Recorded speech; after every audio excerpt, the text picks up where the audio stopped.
ശബരിമലയിൽ ഭക്തജന തിരക്ക് തുടരുകയാണ്. പമ്പയിലും സന്നിധാനത്തും തിരക്ക് കൂടിയതോടെ നിയന്ത്രണങ്ങളും ഏർപ്പെടുത്തിയിട്ടുണ്ട്.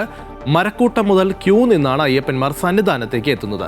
സന്നിധാനത്ത് നിന്നും വിവരങ്ങളുമായി സുധീഷ് ചേരുകയാണ്. സുധീഷ്, ഈ കഴിഞ്ഞ ദിവസങ്ങളിലൊക്കെ നമ്മൾ കണ്ടതാണ്, വലിയ തിരക്കാണ് ഓരോ ദിവസം കഴിയുന്തോറും ഇങ്ങനെ വർദ്ധിച്ചു വരുന്നത്. ഇപ്പോൾ അതിനുള്ള ക്രമീകരണങ്ങളൊക്കെ ഒരുക്കിയിട്ടുണ്ട് എന്നാണ് മനസ്സിലാക്കുന്നത്.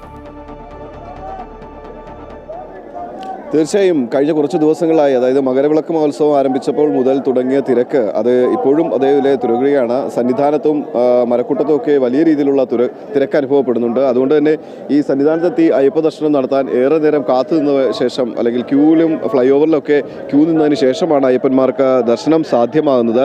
അത്തരത്തിൽ അയ്യപ്പന്മാരുടെ ബുദ്ധിമുട്ടുകൾ പറയുന്നുണ്ട്. കഴിഞ്ഞ ദിവസമായിരുന്നു ഈ മകരവിളക്ക് സീസൺ ആരംഭിച്ചപ്പോൾ ഏറ്റവും കൂടുതലായി ഭക്തർ എത്തിയത്. 92,425 ഭക്തർ മകരവിളക്ക് മഹോത്സവം ആരംഭിച്ച ഈ 4-5 ദിവസങ്ങൾക്കുള്ളിൽ ഏറ്റവും കൂടുതൽ അയ്യപ്പന്മാർ എത്തിയ ഒരു ദിവസം കൂടിയായിരുന്നു അത്.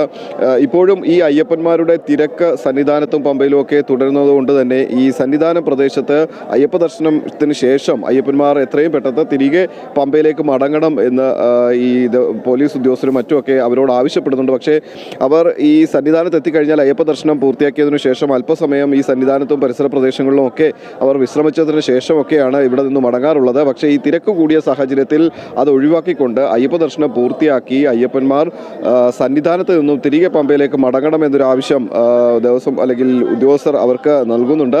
പക്ഷേ അന്യ സംസ്ഥാനങ്ങളിൽ നിന്ന് വരുന്ന അയ്യപ്പന്മാരാണ്. അവർ അയ്യപ്പ ദർശനത്തിന് ശേഷം പൂജാ കാര്യങ്ങളും മറ്റു അവരുടെ ആരാധനാപരമായ മറ്റു കാര്യങ്ങളുമൊക്കെയായി ഈ സന്നിധാനത്ത് കുറേ നേരം തമ്പടിച്ചതിന് ശേഷം മാത്രമാണ് അവർ മടങ്ങിപ്പോകുന്നത്. ഇതും സന്നിധാനത്ത് ഏറെ നേരം ഇത്തരത്തിൽ അയ്യപ്പന്മാർ തങ്ങുന്നത് ഈ തിരക്ക് വർദ്ധിപ്പിച്ചിട്ടുണ്ട്.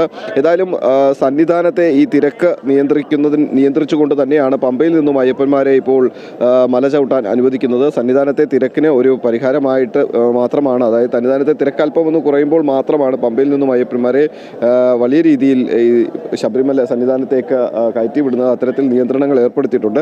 കഴിഞ്ഞ ദിവസങ്ങളിലൊക്കെ തന്നെ ഇത്തരത്തിൽ നിയന്ത്രണങ്ങൾ ഏർപ്പെടുത്തിയപ്പോൾ അയ്യപ്പന്മാരുടെ ഇടയിൽ നിന്നൊക്കെ തന്നെ പോലീസ് ഉദ്യോഗസ്ഥർക്കും മറ്റുമൊക്കെ തന്നെ ഒരു അവരോട് തട്ടിക്കയറുന്നൊരു സമീപനം അയ്യപ്പന്മാരുടെ ഭാഗത്തുനിന്ന് ഉണ്ടായിരുന്നു. അത് അന്യ സംസ്ഥാനങ്ങളിൽ എത്തുന്ന അയ്യപ്പന്മാരാണ് ഈ നിയന്ത്രണങ്ങളൊക്കെ മറികടന്നുകൊണ്ട് അയ്യപ്പ ദർശനത്തിനായി ശ്രമിക്കുന്നത്. പക്ഷേ എങ്കിൽ പോലും സുഗമമായ അയ്യപ്പ ദർശനം സാധ്യമാകുന്നതോടുകൂടി ഇവരുടെ ഈ ഒരു പ്രകോപനമൊക്കെ ഇല്ലാതാവുന്നു.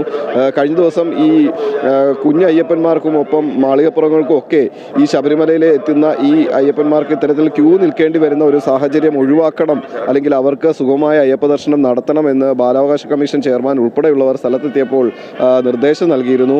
ആ ഒരു നിർദ്ദേശങ്ങളുടെ അടിസ്ഥാനത്തിൽ ഇത്തരത്തിൽ വരുന്ന അയ്യപ്പന്മാർ, അതായത് 18-ാം പടി കയറി എത്തുന്ന മാളികപ്പുറങ്ങൾക്കും ഒപ്പം കുഞ്ഞയ്യപ്പന്മാർക്കും ഒക്കെ ഒരു പ്രത്യേക ക്യൂ സംവിധാനം ഏർപ്പെടുത്തിക്കൊണ്ടാണ് ഇപ്പോൾ ദർശനം നടത്തുന്നത്. ഈ 18-ാം പടി കയറി എത്തുന്ന ഈ കുഞ്ഞയ്യപ്പന്മാരും അല്ലെങ്കിൽ മാളികപ്പുറങ്ങളും ഉണ്ട് എന്ന് കാണുമ്പോൾ അവരെ ഫ്ലൈ ഓവറിലേക്ക്, ഈ ക്ഷേത്രത്തിൻ്റെ ഇടത് സൈഡിലുള്ള ഫ്ലൈ ഓവറിലേക്ക് കടത്തിവിടാതെ വലതുവശത്തു കൂടി അവരെ പ്രത്യേക ഒരു ക്യൂവിലേക്ക്, അതായത് ഈ ശ്രീകോവിലിനടുത്തേക്കുള്ള പ്രത്യേക ക്യൂവിലേക്ക് അവരെ അവിടേക്ക് മാറ്റുന്നുണ്ട്. അതുകൊണ്ട് അവർക്ക് വലിയൊരു ആശ്വാസമാണ്. കാരണം ഏറെ നേരം ക്യൂ നിന്ന് വരുന്ന ക്ഷീണിതരായി വരുന്ന മാളികപ്പുറങ്ങളും കുഞ്ഞയ്യപ്പന്മാരും ഒക്കെയാണ്. അവർക്ക് അത്തരത്തിലൊരു സൗകര്യം ഒരുക്കി കൊടുത്തതിൽ അവർക്ക് ആശ്വാസമുണ്ട്. ഏതായാലും ശബരിമലയിൽ ഇപ്പോഴും നല്ല തിരക്കാണ് അനുഭവപ്പെടുന്നത്. സന്നാനത്തിലും ശബരിമലയിൽ വലിയ തിരക്ക് ഇപ്പോഴും അനുഭവപ്പെടുകയാണ്. അതോടൊപ്പം തന്നെ വലിയ സുരക്ഷാ ക്രമീകരണങ്ങളും അവിടെ ഒരുക്കിയിട്ടുണ്ട്. സുധീഷാണ് വിവരങ്ങൾ നൽകിയത്.